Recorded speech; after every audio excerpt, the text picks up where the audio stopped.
Aloha, folks. You are listening to Inside the Desert Oasis Room, episode number 123. This episode is sponsored by Tandawai Rum, the world's largest rum producer and winner of over 170 international medals in the past 4 decades. Check out their webpage at tandawaiusa.com or follow them on Facebook or Instagram at tandawaiusa. This podcast is also sponsored by the Tonga Hut. Opened in 1958, the Tonga Hut in North Hollywood is LA's oldest continuously run tiki bar. With locations in both North Hollywood and Palm Springs, California, the Tonga Hut serves classic tiki cocktails in a classic tiki setting. Dine in a secret tiki hideaway or learn about rum and rum history at one of their educational seminars. And if you're up to the challenge, take the journey to join the Loyal Order of Drooling Bastards. For information on events, Rum Club, and more, go to tongahut.com or find them on Facebook or Instagram. On this episode, we chat with Miss Mooneyes, also known as Deedee Cupcake. I've been wanting to have Miss Deedee Cupcake on the podcast for quite some time now because she's got such an interesting background. Raised in Chicago and having lived in Las Vegas and now Los Angeles, she's been a Midwesterner, a desert dweller, and now a Southern California Angelino. She competed on Food Network's Cupcake Wars, hence the name Deedee Cupcake, performed stand-up comedy, and most recently won the title of Miss Mooneyes. We thought it would be fun to do a Cupcakes and Cocktails episode, and for that, this episode was born. As always, I hope you enjoyed this episode as much as we did bringing it to you. And if you did, hit that subscribe button. Subscribing makes it easier for you to follow our adventures. Shares on your social media pages are always appreciated, and if you'd like to help support the show, go to desertoasisroom.com to pick up some merch or make a donation. This podcast does not exist without the help of our sponsors or our listeners, so every purchase or donation, no matter the size, is totally appreciated and helps keep this podcast coming to you every week. Alrighty then, grab a cupcake, grab a cocktail, and join us inside the Desert Oasis Room with Miss Mooneyes herself, Miss Deedee Cupcake.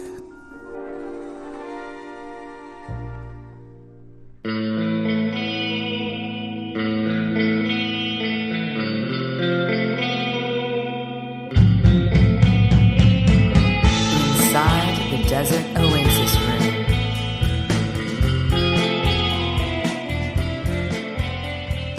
Welcome to the podcast, Deedee. Thank you so much for having me. Aloha. I'm very happy to be here. I'm so excited that you're here. And you brought cupcakes too. I brought cupcakes. I had to. So I think I've had your cupcakes before. I think you You did brought too. them to the Tiki Tea, right? Yes. Awesome. A few times, yeah. Now, did you bring these flavors? I think I may have... did you have a chocolate peppermint one? I think you stole one out of Mike's little treat box that I made. Probably, yeah. And there was chocolate peppermint in there. So the chocolate cake is the same base. Yeah, you know what? That box that you brought for Mike, I don't think it ever made it to him. because as people were walking into the bar and seeing it, that it was on the counter. And then Junior, he thought that you left it there for all of us. So that's why he just left it there. So we were eating the cookies and stuff out of funny. it. That's hilarious. I'll have to bring more So it was next good. time. It Yeah, was you guys good. are fun. I'm sure. But he shared the other one, I think. Yeah, So, I the mean, one they that he all do. had. That's funny, though. Yeah, so for our listeners that don't know, we have Miss Deedee Cupcake with us tonight. She is also Miss Mooneyes, and she was also on the Food Network on Cupcake Wars. Yes. So there's all this fun stuff that I want to talk to you about, and I don't even know where to start. Let's start with the cupcakes, because I want to start making drinks, Okay. and I want to make something that matches the flavors that we have or complements them. So it doesn't have to match, right? Because sometimes you want to do more of the same flavor and sometimes you want to do something that's a little bit opposite, right? Like burgers or fries, right? Absolutely. So I am going to start a video so that I can have a little something for YouTube. Alrighty. So let's start with a lemon. Okay. How's that? Okay, so All right. I'm going to make you a blood punch. Okay. And the blood punch is a fashionola-based drink. It's fashionola and rum and lime. Sounds delicious. The lime it works well with the fashionola because it has kind of a raspberry flavor. And I know that lime and lemon are a little bit different from each other, but they're both tart citrus, so I hope it complements it. So we're going to start doing that. I'm so excited to try it. So while I'm doing that, how was your weekend? It was really good. My sister was visiting from Chicago. Okay. So we did a lot of LA things. Okay. We went to the Tim Burton bar. We went to the Magic Castle last night. I love the Magic Castle. Have you been? I've been, but it's been a long time. I saw your Instagram stories about that. Yes. My only complaint about the Magic Castle, which is, I guess, not even a complaint, it's just a cool thing that they do, is that they don't allow any social media inside. Oh, really? Once you get past the doors, yeah. Oh. So you can take pictures in that little lobby area that you saw on my Instagram story. But once you get past that point, no phones. It's super serious, and they will kick you out if you take any pictures or video. But I love it because everyone's actually watching the magic and not on their phones. And then everyone's dressed up. Everyone's dressed up. It's a real night. Yes. A real nice night. So, did they still have that piano that plays by itself? Okay. Irma, yep. Irma, yeah, that was the name. Irma was taking requests last night. Yeah. So that was really fun. And it's pretty neat because, like, you can tip Irma still, right? You tip Irma, yes. Yeah. Irma does accept gratuities. Of but course. We celebrated our engagement at the Magic Castle, so it's always a special place for me. Right. Yeah, so I first went there, it was a long time ago now, maybe like 6 years. But now it's so cool that I live in LA and I can go there anytime. And I'm fortunate. Everyone always asks me, how do you get in? It's exclusive and you have to know someone. Right. You do. You do. But I'm very lucky through my many different hats that I wear and careers doing burlesque and random things. I've met people that have been able to. You know, there's a lot of magicians in the tiki world. We have a lot of magician friends. I was noticing that too, actually. Yeah. I wandered into Tiki Tea a couple weeks ago when I was also at the Magic Castle when I wanted one more drink. And Sid and Jim were sitting at the end of the bar practicing card tricks. Oh, yeah, because Sid's taking classes. That's what he was saying. Yeah, so it was cool because I just came from the Magic Castle and then I wanted one more drink and the magic show continued because I just found a seat at the bar. And oh, how funny. They were very nice and did some tricks for me. So it was a pretty great time. Very cool. Yeah, the two worlds definitely collide. What are you making there? So this is a blood punch. Okay. Now, I know you brought a mug, and it would be apropos to put it in the red mug because it's going to be red. That's why I call it a blood punch. But I kind of feel like I want to put it in a glass so that you can see the color. Yeah, I would love that. So, and I just realized that I have to make it for 2. So, actually for 3. Oh, yeah. So. Around for the room. And I see you're using Tanduay, which is one of your sponsors. That's I don't one know of the much. sponsors. Can you tell me a little bit about them? So Tanduay Rum is, and I appreciate you asking. Thank you. Tanduay Rum has been around since 1854, and they are from the Philippines. It's one of the original rums that was served at Don the Beachcomber. Oh, wow. At the cool. the one in Hollywood. And they just actually recently, coincidentally, just started making cocktails, or going to be starting making cocktails for Trader Vic's. Oh, wow. Which I think, and what I say coincidentally is that, you know, they're one of Don's rivals, and I think it'd be funny to, you know, to know what Don would be thinking about. Hey, you're using one of our rums and your cocktails over there. But you know, it was a popular rum pre-World War II, and it kind of disappeared after World War II because like things changed, you know. So I'm gonna put this on the flash blender, so it's gonna get a little noisy. But no worries. I'm hoping I don't make too much of a mess because it's a little bit full.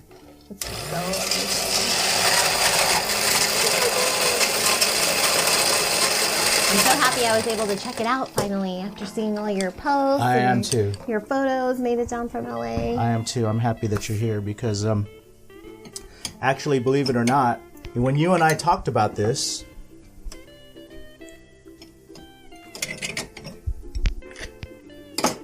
how long ago was it? Like a month ago? Oh, maybe even longer. Longer than that? Because I remember that when we were eating the Christmas treats, I remember sitting there in the corner with you talking about it. Oh, was it during Christmas? Yeah, I think we were in the planning stages. Yeah, so about a little over a month. Okay. I would say. So it's funny because there were people who suggested that you should be on the podcast. Oh. And I said, yeah, actually we're trying to set it up. And then after we got it set up, I got another suggestion. Oh, you should have Deedee Cupcake on there. That's so And I said, funny. yeah, actually she's going to be at my house tomorrow. We're going to record tomorrow. That's so sweet. I'm very flattered people think I'm interesting enough to talk to, and it's more than one person. you So are. that's cool. Thanks, everybody. Yeah. Oh, that's nice. Okay, so I'm using... I love your ice bucket. It's very... Isn't it neat? Yeah, it's pretty cool. It's yes. nautical. Very steampunky, like Helmet. vintage. Yeah, that's very cool. And, yeah, it's neat. I like it. Oh, Tony's. Oh, that is so funny. Your glasses from Tony's, because I went there when I was filming Cupcake Wars. Oh, you're kidding me. But when I filmed Cupcake Wars, it was actually really funny because everything that could have gone wrong went wrong. And so I saw your episode. when we, I felt so bad. it was a lot. It was a great experience though. I had a wonderful time. But we went to Tony's on the Pier to get a drink after we filmed because I was like, oh, womp womp. And the power was out. And so all they were serving was beer. Like they were just serving like bottles of beer. Yeah, because they couldn't mix drinks. Mm-hmm. And so I was so sad because everybody said they had like great Mai Tai or maybe Mai Tais or Bloody Mary, some cocktail that they were known for. And then the whole pier was out of power. I was like, this is just hilarious. Wow. But I would really love to go back because I did enjoy, even with the power being out, I had a really great time. But yeah, you watched my Cupcake Wars episode, so that's hilarious. That was a very long time ago already, over 5 years. So it's funny now to watch it. How does it feel to see yourself? Well, let's go back a little bit. I'm curious how it even all started. How did you get on that show? How did I get on that show? That's a good question. Well, ever since I was a little girl, I used to bake with an easy bake oven, and my poor parents and family had to eat these horrible cardboardy desserts that were cooked by a light bulb. Like, it was just awful. But every parent does it. Yes, they do. Because I did it for my daughter. Oh, you're so sweet. Yeah, I mean, you have to support do your kids and whatever they want to do. Absolutely. So, my parents would eat all these crazy little concoctions I was making, but I just always remember being in the kitchen with my grandmother and her teaching me how to make tortillas and just having an interest in cooking and baking. And so I started baking cupcakes for all of my friends and my family, and oh my God, those are beautiful. I'm going to take a picture. Yeah, please do. Oh, wait, I have to stop this. Okay, bye, everybody. We'll see you later. Oh, wait, before I do that. Look at those. And they're pretty. Beautiful. And then look at the cupcakes. And the cupcakes. Very nice. Okay, cheers, people. Have a good day. Bye. These are beautiful. Wait, I want to take a picture, too. Yeah, you take a picture, too. Okay, we gotta have the cupcakes in the background so that we can see those. And then I'll put the drinks up on the counter. Okay, cool. For you, so that people. That's the deal. Oh, I forgot I'm mic'd. Are you videoing or? It should reach pictures? The microphones. I just knock over the whole shelf somehow. Oh. And I'm like, gotta go. Oops. Okay. I take a bunch of pictures. That's fine. It's the Asian in me. So no, like, it's great that you do. I take a bunch of pictures and then I pick the best one, right? So no, when you follow his page, like all his photos of drinks are beautiful that he takes. We could take the same photo of the same drink. I don't remember what Ricky's answer was for the cocktails, but I made one for him. Anyway. Oh, he'll take it. So those are gorgeous. Of course, I didn't want to leave you out. Okay, if you need to fix that, can I take one with you behind it? All right, sure. The proud bartender. Okay, cool. That's cute. Yeah, I like it. I'll have to lighten it because my phone sucks. I need to use the app that you told me to use, and you're like, it's amazing. Oh, that's right. Okay, so let's give one to Ricky, and then I'm going to put us on Facebook Live. Okay. So can I ask you, do you use Facebook Live on Facebook? Not as much as I should. I used to use it all the time, but it doesn't let me do it in landscape mode anymore. I have to turn my phone. It tells me like, do you use it like that too? Have you used it? So it's so frustrating, you know? That's annoying. Can you flip the orientation after? Well, but see, look, it doesn't even change my... Oh, that's weird. It should, right? It's supposed to, right? So if I do this, and then I do this, it doesn't... Okay, I'm going to look at like, let's see, I'm going to look at the rotation. Maybe the rotation's not set up on my phone. So in the meantime, I wanted to ask you, because I know you lived all over the country. True.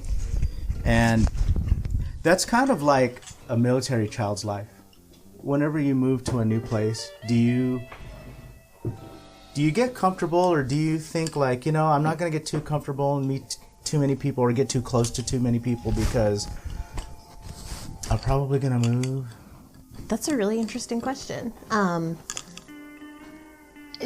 Actually, no. Now that you bring it up, I don't think I have, but on the same note, I wasn't ever expecting us to leave Vegas. Okay. Like, this job opportunity just came up out of nowhere for him. Right. So when he first got the initial email, we literally looked at each other and laughed when it said, "Oh, would you ever consider moving to LA?" Like, we were sitting on our couch and we literally laughed. And we were like, that's hilarious. Absolutely not. So I think just because I wasn't expecting it, I didn't think that way. But then now, since we've been here, it's funny too because I'm in the same way. I'm like, I can't imagine moving because I love it. Yeah. But also, if another opportunity came up, we'll see what happens because we'll see what happens. But when we came out here, we were you want to be open to opportunities. You don't want to turn opportunities down. Absolutely, and especially if like there's really nothing holding you back, right? I mean, like I had kids that grew up in this neighborhood, and they got really like attached to their friends and their schools, and they, we planted really deep roots here. Yeah, of course. And so it would be hard for them to pick up and leave. And especially like at our age now, like, is it harder for kids? I don't know. Yeah. That's always a question that I wonder about. I feel like it's definitely hard for adults, especially as an adult, how many times I've moved, because making friends as an adult is a really interesting situation to be in. Yeah. And I consider myself a super outgoing person. I didn't know you when I walked into Tiki T, and we just met from being in there. But it took me at least a year in Vegas and LA to start making friends, which was really interesting. But doing pinup it took you a year, really? Mm-hmm. It took me, I would say, a solid year from and why is that? I felt like when I first came to LA, it was hard. I would message people and make plans with them, but it was almost like they were waiting for the next better thing to come along, which was really interesting. Yeah, like I would just have a hard time getting people to nail plans down with me. However, I'm not trying to hang out with those people anymore, because if I offer you 3 times to hang out and by the 3rd time you haven't accepted the offer, I'm going to move on to someone that does want to spend the time. And I think I just wasn't looking for the right people, because now I feel like I have so many friends and I know. Do you think that that's the LA culture though? Did you feel that anywhere else that you were? I wouldn't say it's an LA cultural thing as much as people that are in the entertainment industry thing. Okay, and that's what I mean. Because like if you're in entertainment, right? Like they're very shallow. I feel like LA is being matter of fact. Definitely, yeah. Like, I don't know. I don't want to speak badly about anyone, of course, but I feel like LA, there's definitely a group of people in LA that have their own personal motivations as their priority for everything that they do. Yeah. And they only want to do things that will help them get to a certain place. So having lunch with Deedee Cupcake isn't going to help them land their next gig or a freelance job or whatever. So cool, I get that. And I respect that, because they're trying to hustle. So in a way, I can't be mad about it, because they're probably working a lot and they're always networking and trying to meet people who can help them get ahead. Sure. So I do that to a point, but I also just like to have lunch with people and have fun and have a good time. But now I feel like just through doing pinup, I met so many people, which is great, because we all have the same interests and we all like to get dressed up and go to car shows, and we all love the culture so much. So that's I would say definitely the pinup community here has been a huge part in helping me feel like LA was home. But who knows what's going to happen tomorrow? We might get a phone call. But coming here, also how you were saying the timing, like your children have grown up here and they have roots in the neighborhood. When Ricky got that first email for us to come out here, we don't have children, and our lease was going to be up on the house we were renting in a month or two. So the timing was perfect. Yeah. So I felt like that was the universe being like, hey, Deedee and Ricky, like this is a really big opportunity. And I was the one that pushed for us to come out here. Ricky was kind of said, whatever you want to do, I'm okay with. But I just thought that there's no way that we could let the opportunity pass us by, because one day we're going to be, hopefully one day we're going to be 95 years old and think, oh, we could have moved to LA and we did it. Right. And it wouldn't be here right now had we not, but how differently would our life have gone? And when you move from one place to another, is it more exciting or more nerve-wracking? When we first moved from Chicago to Vegas, I was very excited. And we moved in the same 2 weeks as getting married. So we drove across the country and got married at the same short time, which was a little bit crazy, but we made it through. And then moving to LA, I was absolutely terrified, because so many people, even one of my best friends, said it's just so expensive, it's so big, it's so hard. Right. You're going to fail, you're going to this, you're going to that. And I was like, of course I was already thinking all of those things. I just was really surprised at the amount of people that said that to us, knowing how excited we were and we were going to take this big chance and try to move to LA. But were they being friends or were they being jealous? That too. I don't know. Because there's a lot of that where they'll say like, oh, you don't want to do that, because they're jealous. Yeah, right? I think that was a lot of it too. And people, I think I do think that we definitely had a lot of haters on our journey, and Ricky and I have both worked very hard for everything that we have up until this point, but it gave me more fuel under my butt to just prove them wrong, and it was so funny because we had been here 3 months. Oh, hello, are we live? Not yet. Okay. I'm listening to you, but I'm also trying to look for the setting on my phone to flip it. That locks the rotation or not. Okay, it looks like you got it sideways, well, though. it's sideways, and I know what Facebook is going to do is it's going to tell me your camera is sideways. It's going to tell me that I'm stupid. And I am stupid because I can't figure out how to get this thing to be landscape again, but that's okay. I guess if I have to turn it, I'll turn it. But I'm listening to you. Oh, I'm lost my train of thought. But we were talking about if people were actually genuinely interested in helping you, yes, or if they were just being jealous. Yes. So I feel like I feel sad to say this, but I don't know if everyone's intentions were necessarily the greatest when we were coming out here and telling everyone the news, but there were some people that were like, oh, we're really excited for you. We know you're going to do great. So if you were one of those people and you're listening to this right now, thank you very much. Yeah. And I don't know, I was raised to, if you don't have anything nice to say, just don't say it. Keep it to yourself. As long as you're not telling me, oh, I'm going to move to LA, but I have no money and I'm going to live in a box, then I might be like, is that the best idea? But if not, then just go live your dreams and do you. I try to support everyone the best that I can. But I didn't know anybody, and I came here. I'd been here for 3 months or 2 months. We were super brand new to LA, and I thought, I'm going to sign up for this pinup contest and see how I do, and maybe at least I can make friends, because I don't know anybody. And so I remember the week before the contest, Ricky was cutting my hair at the salon, and we didn't really have a lot of money because we had just moved here, and we were trying to get caught up from moving, and I was like, babe, the first prize of the contest is $300 cash prize. So if I win, I'm going to get you this blow dryer that you really want with this fancy Corvette engine. And he's like, okay, great. Thinking, of course, there's no way I'm going to win first place. So the next week comes and I go and I do the contest, and I actually won first place. It was so crazy. And nobody, I love that. Yeah, it was crazy though, because nobody knew who I was. So everybody was like, where did this girl come from? I came in hot and I swept it. I still don't know what happened, but that was one of the best days ever. I love that. So I felt like in that moment, that was the universe being like, Deedee, you did this thing and you did awesome and everything's going to be fine. And everything was. Those first 3 months before that contest, I was a little bit on the fence about LA, and I was still I don't know, did we make the right choice? But then I felt like after that day, it was a good sign that we had made the right choice. And that was July 2017, and we'll be here 2 years this March. Awesome. Well, I'm happy that you guys are out here now. Thank you. Because I can't hang out with you when you're in Vegas or in Chicago unless I go out there. It's true. So, all right. Although you poor thing with your I'm adding. I think I got it to go. Landscape. Yeah. Okay, so we're going to see. But we're going to see if Facebook gives me a weird thing. But okay, so. Aloha, folks. Hello, everybody. Happy, is it Monday or Tuesday? It's Monday. Yeah. I was going to say Tiki Tuesday, but it's not Tiki Tuesday. Almost there, though. All right, happy Tiki Monday. Tiki Monday. Guess who I'm podcasting with tonight? Miss Deedee Cupcake. And guess what we're doing? We're eating cupcakes. I know, I'm that transparent. I love it. Cupcakes. So, our friend Deedee here, she's always bringing cupcakes to the Tiki Tea. But these are for the Desert Oasis room. Special Desert Oasis. This is for us. So we made a couple cocktails here to try to do something that's going to complement the flavors, right? So this is the blood punch, the world famous blood punch that everybody likes to have when they come here to the Desert Oasis room. Can't wait. And we're going to have this with the lemon, I guess, right? Yes, with the lemon. Because I don't think it's going to go with the chocolate. No. We've got something else planned for the ones with the chocolate. So I'm going to put my glasses on just so I can see what people are saying here. So, hello, everyone. I'm so excited Tony, to be here. Aloha. How are you doing?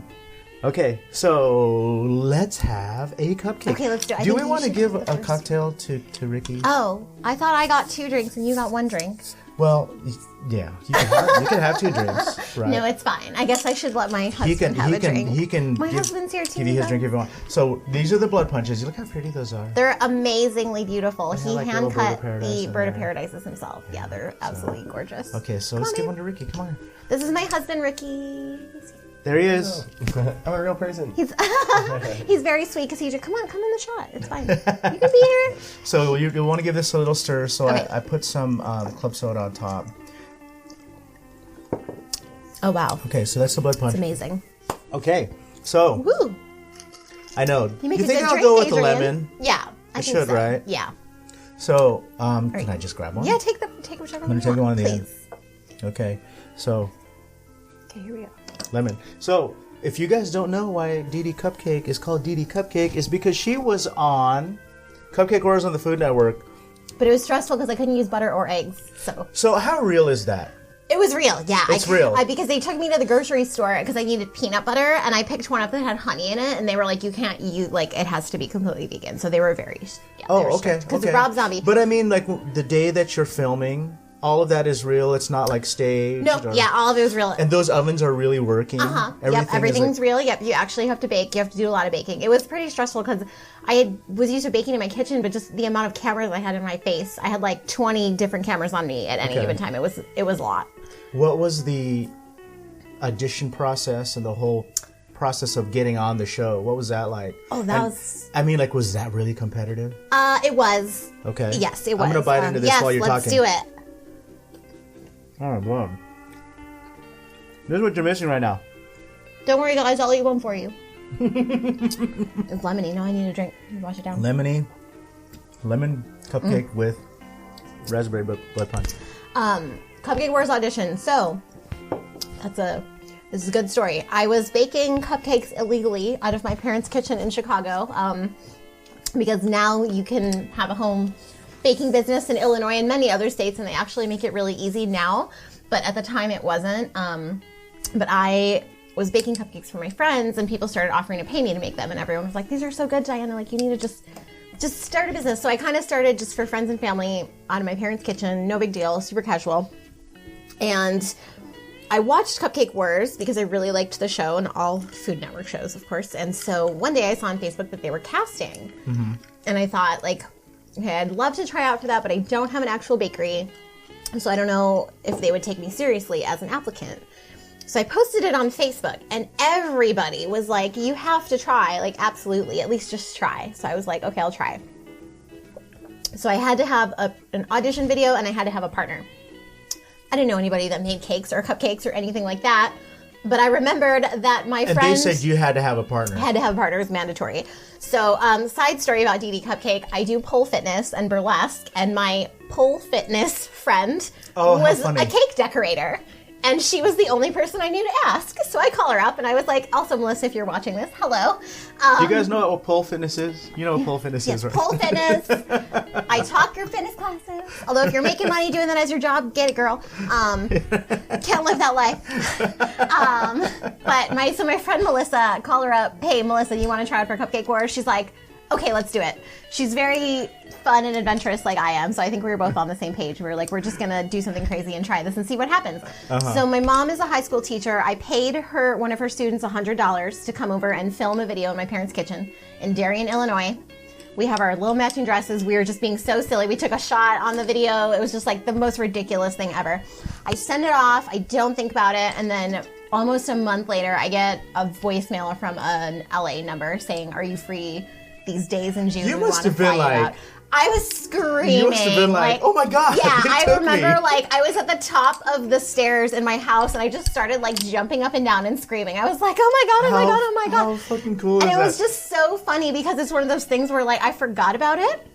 So I wouldn't say I didn't want it. I was just trying not to get my hopes up that I would get picked because once I started watching the audition videos, a lot of them were really good. And I was like, well, let's see how this goes. I don't know who they're going to take, but I feel like the only thing that got me through was that young man that did my video did a wonderful job, and I got such a bargain for $100 because that poor kid must have spent 8 hours editing that video because it was really an amazing video. Well, he probably enjoyed it too, you know. I think he did. Film student, right? So. He was really proud too. Once I got to share the news with everyone that I had been picked for the show, he was so excited that his work was chosen for that. So he helped me, and then they must have seen something in me in the video. I think I stood out because I had my pinup style and my vintage look about me, and nobody else really had that. And they didn't have to actually like try your cupcakes or anything? No. You didn't have to audition your food? No. Okay. It was just personality alone. If you YouTube it, the video's still out there on YouTube now. It's so old. I get embarrassed now when I watch it because it's been so many years. It's a part of your life. It is. And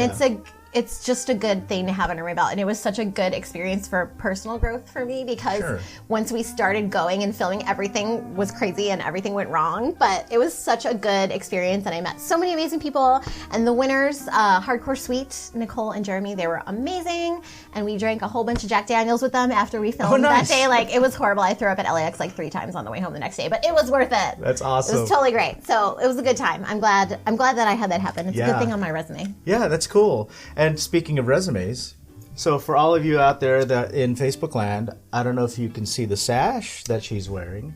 Let's see what that sash says. Let's see what it says. Should I stand? I won Miss Mooneyes. Miss Mooneyes. Miss Mooneyes, people. It's a big deal. Oh, I didn't know it was a big deal until after I won it. There you go. It's a big deal. So let's talk about that. So tell me how that came about.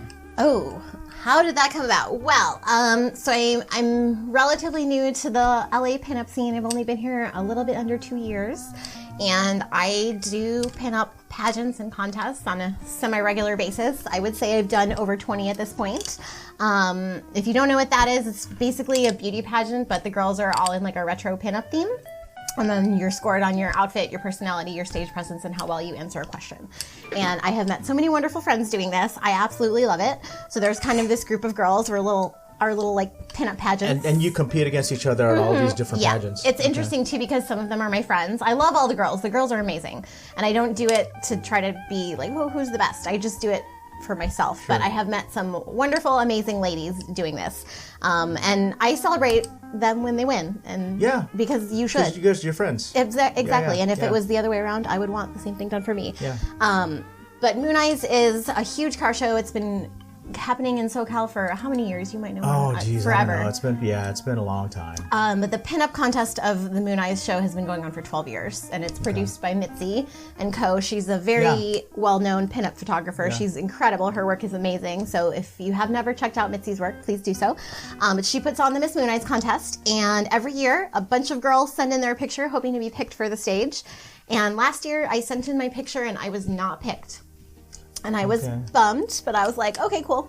So this year, it comes around again, and I'm not going to lie, there was part of me that was like, oh, maybe I shouldn't even try. You know? Because last year... Yeah, but also last year I didn't send a good picture, and I feel like I've improved myself since then. So I was like, okay, Deedee, just send the picture. I don't know, I have a weird thing where I feel like if I'm going to fail, I just don't sometimes get nervous. Well, so that's a human thing. So...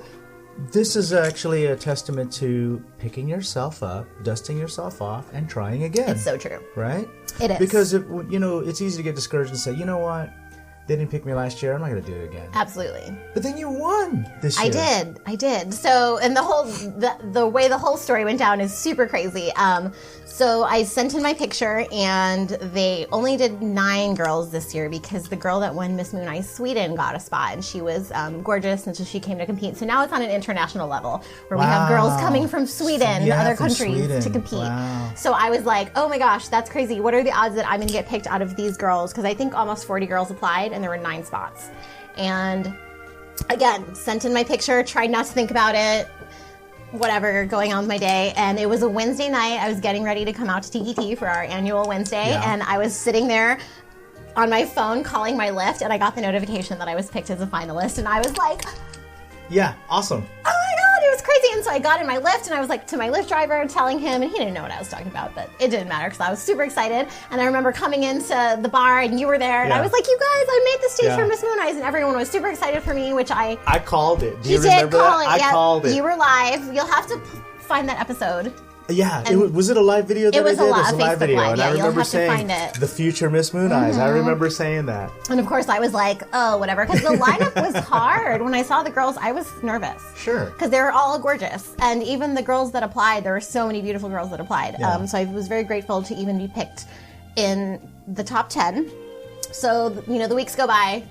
I'm nervous. I was so nervous. I was just like... trying to design my outfit and think of the best dress that I could wear. So I had someone make me a dress, and the dress was being made, and I'm trying to prepare myself the best I can. And all my friends are giving me all these pep talks, and they're like, it's okay, win or lose, it doesn't matter. And I tell myself, I'm just going to use it as an opportunity to showcase Deedee Cupcake. Everything else doesn't matter. Yeah. Cool, fine. It's just a privilege to be on the stage at Mooneyes. So the Monday before the contest, I got bronchitis. Oh, wow. And I didn't know it was bronchitis until the Thursday before the contest. I just thought, I don't know what I thought it was, but I was just so sick for days and days and days and days and days. And then finally on Thursday, I had to go to the emergency room. Wow. Because it wasn't getting better. And oh my I God. fought it. This was right before the contest. This was 48 hours I didn't even before. know that. Yeah. Because you sent me a private message and you were like, hey, I could use your support if you're going to be at the Mooneyes show. Like, I didn't even know that you were sick. Yeah, so it happened Thursday. It started the Monday. I didn't really tell anybody. But then the Thursday before the contest, I had to go to the emergency room. Oh, my God. So I was actually in 48 hours prior to when they called my name as the winner. I was in the hospital with a drip in my arm. Wow. Yeah, it was crazy. So crazy. My husband is the one who made me go to the hospital. He was like, you need to go. Yeah. If you don't go, I'm going to leave work right now and take you. So I went. And they gave me because a bunch of stuff. You. Yes, he does. He's wonderful. He's my he's number like, one fan. She's all right. Yeah. He's like, I'll keep her. He's like, I'm not driving you home. You're on your own back to LA. But they gave me medicine at the hospital, but I felt so awful. It was one of the top probably 3 times I've been sick in my life, and I'm not even trying to complain. Were you sick during the competition then? I was. Yeah, okay. I was extremely sick. So then, you had to like power through that. I had to and you had to put a smile on your face. Yes. Yeah. It was one of the times in my life where it was such a good example of like your mental fortitude over your physical, like what you can do physically. Mm-hmm. And I have a mentor that I work with, and she's amazing, but I called her the day before and I was crying and I was like, I waited so long for this, and now like I'm so sick and I feel like I can barely even get on the stage. And she was like, just do your best. That's all you can do. And I was like, okay, just do my best. But part of me, like a little part of me, still deep down was like, Deedee, maybe you could still win. And so the morning of, I woke up and miraculously I felt a little bit better than I had in days. And I just took that little bit and I just ran with it. And I went on stage, and my question was something that had to do with my family. And I talked about my family and I spoke from the heart. And I had an amazing dress, and snow came out of my dress when I was on stage. And it's funny that I won because I was just myself. I didn't try to be anyone else. I was honest, and I was just like, just go be Deedee and have fun. And I did, because my mom was like, it's going to be over before you know it. And it was. It's crazy because it was so much months, days of anticipation, and then it's like over. So, even though I called it, so I'm going to say this, because I didn't go to Mooneyes because I was just thinking about like the line and the traffic. And like every year I think, God, I got to get up at like 4 a.m. to drive out there early and get in a line. And I thought, oh God, I was lazy this year, right? So I thought, yeah, I think I'm just gonna skip it. And then I saw that you won, and I thought, holy moly, she won! And then, of course, I said, yeah, but I called it. But I knew. You should have placed bets on it. You would have won some money. You should have done a pull at Tiki T. But I'm incredibly honored because, as I said, the lineup was really tough, and all of the girls were amazing. So I was sweating the competition, and I had some tough competition. So it definitely wasn't easy. But I'm just so proud of myself, and I feel okay saying that. Of you too. I don't like to gloat, but it was just so hard for me to get up there and do it that day, and I can't believe not only did I do it, I somehow managed to win. Whether you won or not, I mean, it takes a lot to put yourself out there, because like you're going to open yourself up to criticism. Absolutely. Yeah, no matter what it is. You know, whether you win or lose or whatever it is you're doing, like this whole thing that we're doing now, right? We open ourselves up to criticism here. It's so true. And it's hard to put yourself out there, especially with the other girls, because you're comparing yourself to them, and all of them are amazing. And then, you'd be like, oh, well, what did they see in me? But I've had so much fun doing them, and I've definitely lost a lot of contests too, but I feel like you have to lose to appreciate the wins. Yeah. It's always good to get knocked down a peg or two. Yeah. You're like, okay, well, this is what I need to improve on, and I'm going to kill it next time. Yeah. So that's my Miss Mooneyes journey. Great story. Thank you. Okay, folks, we're going to let you go because we're going to go back to our drinks and our cupcakes. But see you guys at Tiki T. Yeah, come to Tiki T and hang out with us. Wednesday. We're usually there on Wednesdays. So it's a good time to go. Yeah, it is. Okay, folks, cheers. Aloha. Ending live video. I don't know if that's going to be landscape or portrait. People could be yelling in the comments, you moron, it's sideways. It's at a 45-degree angle. But you know what? We're going to share that. Once it's on the wall. All right. So, how are you guys doing? How's your drink? It's great. Okay, good. It's perfect. No, I love it. Obviously, I have a sweet tooth as well. Being named Deedee Cupcake and all. Right. How did that name, I mean, like, was that something that somebody started calling you? Kind of. My friend... Was it before or after Cupcake Wars? It was after. Okay. Then that makes sense. Yes. It was sort of born around that time, though, because when we moved... So I filmed Cupcake Wars a couple months before we moved to Vegas, and when we moved to Vegas, I knew I wanted to change my stage name for doing burlesque, because I didn't really have a burlesque or a pinup name. Okay. So I wanted to kind of reinvent that when we moved out to Vegas. So my friend gave me the nickname Deedee. He was like, "You seem like a Deedee," based off of my first name, which is Diana, and I thought that was a cute little name because people call me D a lot. So I was like, okay, we'll just add another D on there, and then I put Cupcake on the end because I love cupcakes. And then that's what you probably were known for a while after the show. Yes, right? Yeah. That was true. And then I feel like it's perfect because I'm short and sweet like a little cupcake. And were people, yes, right? Were people ordering cupcakes from you after that? They were, but it was difficult because we had moved to Vegas by then. It was because we filmed in the summer, but it was a Halloween episode, so they didn't actually air it until months later, and we had already moved. But when I filmed the episode, I didn't know we were going to move, so it was a weird thing. But I just kind of had to start over a little bit in Vegas, but it was totally fine, and it works out. I still stayed busy. People were ordering their cupcakes from me. So very cool. When did they air that? It was October 26th, I think, 2013. Yes, so it was a Halloween episode because Rob Zombie was one of the celebrity judges in that one, right? So that was really dope. Rob Zombie's really nice. Yeah. Also, he seems like he would be like super terrifying. Yeah. But he's not. He's really great. Yeah, I've heard that too. Yeah. Yeah. He was cool. So it was pretty cool. It was a really cool opportunity to just be in the same room as Rob Zombie and be like, hey, how's it going? That's so cool. Yeah. Okay, folks, we're going to take a break. I'm going to refresh our drinks, and we're going to come back in a few minutes, and you can listen to a couple commercials from our sponsors. Cheers, we'll be back.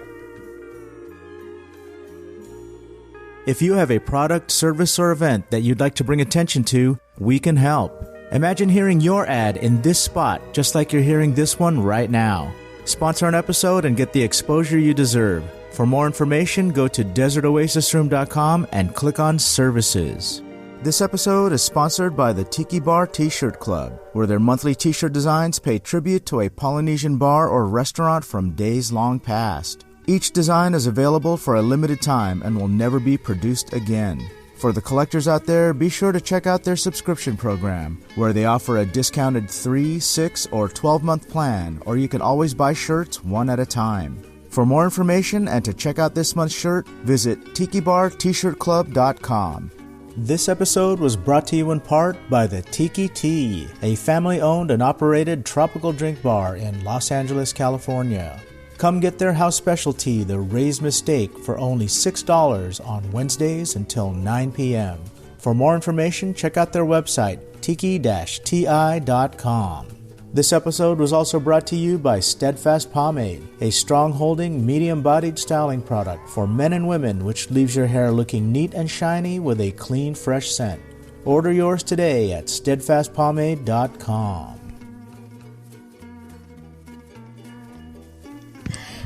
Anyway, so Mrs. Maisel, just the show really inspired me, and I kind of thought about it, and one of my pinup inspirations are Lucille Ball and Mae West, two women that were also known for being very funny. And I did the Miss Goleta Lemon Festival pageant in September, and that pageant required a talent, and the talent had to be lemon related. Yeah. And I was like, what the heck am I going to do that's lemon related? Also, all of my other talents are pole dancing and burlesque, and those were not approved. Okay. So I had to come up with something else, and I was like, what am I going to do? I was so stumped. So the only ideas I had were trying to do a magic trick, which I have absolutely no experience doing magic, so I don't think that would have been a good idea, or telling jokes, which I also have no experience telling jokes or doing stand-up at the time, but I thought that would be easier for me to achieve in a short time. So I called my mentor, and she helped me assemble my first stand-up routine. And I did it for my talent for this contest, and I was terrified because I didn't know if people were going to laugh. Yeah. And I had it was set up in a way where I did like a bit where the audience would have to understand what I was doing without any explanation on my part. I was like, there's so much room for error. Did you have somebody help you write it? I did, yeah. Okay. Well, yes and no. So my coach came up with the concept of my bit, which was I went out with a recipe box of cards, and I said, "Hello everyone, I'm Deedee Cupcake, and these are my family lemon recipes. Would you like to hear them?"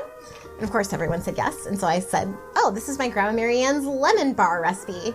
I went to a lemon bar once. The drinks were great." Yeah. So I thought of and that's what all of them were. It was just me doing one-liners about lemons. So when you first thought about doing the stand-up, did you go to like a stand-up school? No, I didn't. My coach, I worked with her for like an hour maybe, did a FaceTime. She gave me the idea of how to do the recipe box, and then I like came up with all the little names and the little recipes and put it all together, and I thought of it on a Tuesday and the contest was on a Saturday. Yeah. So the timeline was very stressful. Wow. Yeah, it was really like so last minute. So I just practiced it as much as I could. And I can't believe I pulled it off. It was crazy, but everybody laughed. They laughed a lot, actually. And then I had never experienced what it's like to make a room full of people laugh, but it's a great feeling. Yeah. I hear that a lot. A lot of the podcasts I listen to are stand-ups, stand-up comedians. And they say it's like a drug. They say that, you get that rush when the audience laughs at your jokes, and it's so true. But they say it's also really painful. It is. When you crash and burn. It is. Right? So it's interesting because I've done stand-up. I've only done it twice now. I'm like super new.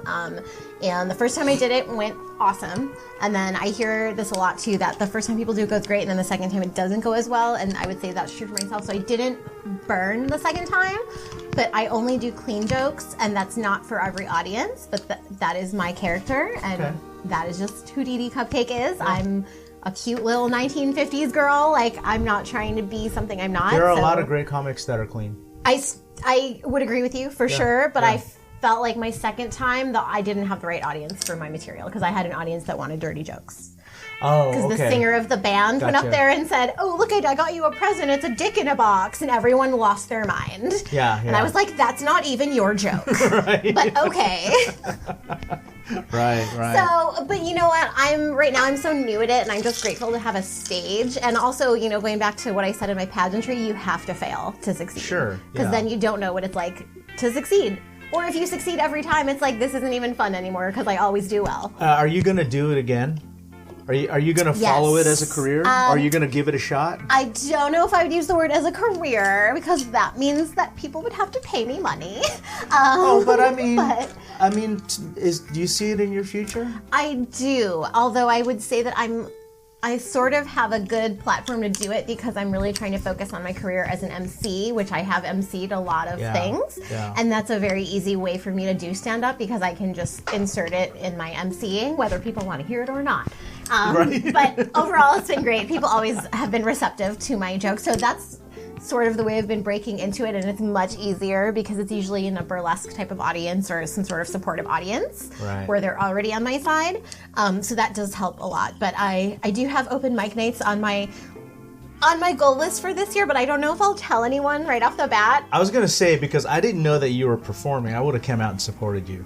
Thanks. I appreciate that. Yeah, it's kind of like on the DL right now, just because I'm so new at it. I'm like, I don't know. Now, I'll say I'm this. ready, I promise I won't heckle you, because I have, we have a friend, Boris Hamilton. You know Boris. He's a stand-up comic. And he was doing it for years and years and years. Yeah, a long, long time. I think he did it for like 15 years. Maybe it could be longer than what I'm thinking, but maybe it's 10 years. But he did it for a long time.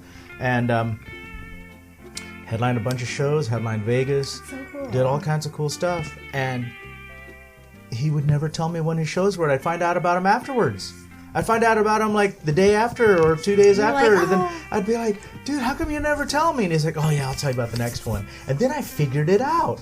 He didn't tell me because he thinks I'm gonna heckle him. Aww. So he wants me to find out about it afterwards. And I'll see the photos, I'll see the stuff on social media, and I'll think, "Oh, damn it, you know what?" I said, "Boris, I'm not gonna heckle you, I promise." And then I thought to myself, would I really not heckle him? I mean, I think that's definitely every comedian's worst nightmare too, or worst fear, is having a heckler, and that's a very real possibility, even MCing. Now, and I love watching stand-up, and I hate hecklers, because they always think that they're adding to the show, but they're actually taking away from it. Yeah, it's hard. Yeah.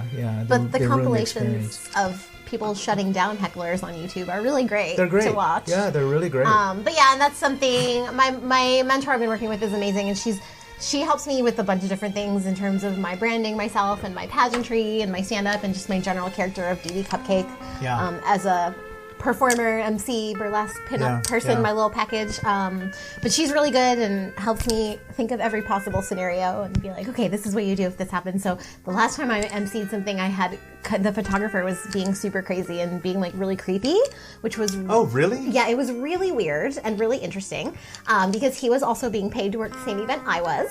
So I was very confused about what was happening because he was my coworker, but he was just acting really weird, and I had never dealt with anything like that before. And she was so good at giving me information. She was like, if that happens again, this is exactly what you do. This is what you should tell your boss. Like, you don't have to put up with that. And I feel like I'm so new at all this. I haven't dealt with a lot of things like that. So I need to have all these crazy experiences happen to me. So I can be like, this is what you do when someone heckles you. This is what you do when someone's being weird. But I'm very excited. It's like a whole new world has opened up to me because I don't know much about it, and I'm already in my early 30s. I mean, so it's kind of exciting. And I work with at my day job a bunch of comedians. So now we've all been like sharing jokes at work when we're not busy, like running jokes past each other and trying to like throw stuff out and be like, hey, does this work? And like, it's cool to have people to bounce things off of. So I appreciate them. Yeah, that's cool. So I know you've heard this before because you are a bit of a...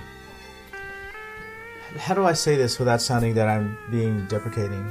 You are like a cartoon character. I take that as a compliment, actually. Okay. So thank you. So yeah, you have there's a specific persona and look and style and character about you, and I think that the stand-up stuff will really complement that. Thank you. I think that would work well for you. Yeah, I hope so. I mean, I think. My mom makes fun of me because she's like, you have more jobs than Barbie, and I just do so many different things, which is absolutely true. Are you sure Barbie has a job? I know, right? Yeah, does Barbie even have a job, or does she have all the uniforms of the jobs? She's got everything. It's true. Where does she get all this stuff, I'm so jealous of her Is closet. Ken loaded? Really? He must be. I don't know, man. I got a lot of questions. Anyway, yes, I'm glad that I have that in my repertoire because, like I said, I've just always loved watching the funny women of the 1940s and 50s and even back to the 30s and Mae West and just seeing her timing and her delivery, especially in that time when women, like things like that couldn't be said in general, but the fact that a female was saying it was crazy. And she was arrested once for something that she said. And so to me, I'm like, that's so scandalous. So I'm very inspired by that. I know those women worked really hard for women like me now today to come on and try to do what I'm trying to do. So I appreciate that. But yeah, we'll see where this crazy stand-up goes. So please follow me in this next year. Maybe you'll catch me at an open mic night, but I won't tell you about it. So please don't heckle me. That's funny. Okay, so before we wrap up, I have a question that I want to ask you. Okay. And these are questions, this is from a pool of questions that I ask for most of my guests. I wouldn't say all of them because sometimes I forget to ask, but I like to do some fun stuff towards the end of a podcast. Okay. Sometimes I ask my guests to tell a scary story or a ghost story, if you have one. But I also ask questions like, if you could have dinner or lunch with anybody, past or present, real or fictional, dead or alive, who would that be? That is so funny you ask that because I was asked to come up with questions for the Grand National Pinup Contest over the weekend. And was that one of them? That was a question that I put in for the girls to answer. That's so funny that you asked me that. Okay, let me think about this. So there's two answers that come to mind. Can I do a two-person answer? Okay.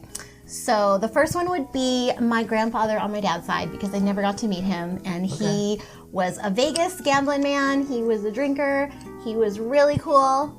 I wish I could have met him because I know he had wonderful stories, but he grew up in the 40s and the 50s and he was in the army, and I see all these pictures of him and he just looked so dope, and he had his hair slicked back and he was a little greaser, and he picked up my grandma somewhere along the way, and I would just love to meet him and hear his stories. So that would be answer one, and then answer two is Lucille Ball. Why Lucille Ball? She's the reason I do pinup. When I was a little girl, I would ask my mom to put on the I Love Lucy show instead of cartoons like most kids are like, I'm going to watch SpongeBob. I was watching the Lucille Ball show. And she was the first person I ever saw to be dressed in this style. And I just remember thinking she was so glamorous. But not only glamorous, she was funny. and she did both of them at the same time. And I was like, she's so cool. She's the total package. She has a cute husband. She has an adorable child. She wants to be in the show. She is like my perfect woman. And my mom used to hate her laugh, so it was so hilarious because my mom would hate that I watched the show. But I loved her laugh, and I thought it was great, and it added so much to her character. Yeah. But she was probably the first like strong female influence I ever saw, and I was so young, and just the image is burned in my mind, and I never forgot it. And I just remember thinking, I want to be like that when I grow up. Now, I don't know if you know this, but Arnez Ranch is right here. Did you know that? No. So, Desi Arnez owned a huge amount of property out here. There's a river over here that runs, you know the city of Riverside? Yes. If you look at it from Google Maps, there's a river that runs along the whole side of the city, and that's why it's called Riverside. That river is what turns into the Santa Ana River, cuts down by the pond, or the Anaheim Pond, is that what they still call it? Honda Center? Yeah. And it works its way all the way down to the beach. Wow. Well, along that river, over here, just below the Norconian, and I don't know if you know the Norconian. The Norconian is an old hotel that was designed by the same folks who designed the Mission Inn in Riverside. It's still there. It's been sitting abandoned for decades.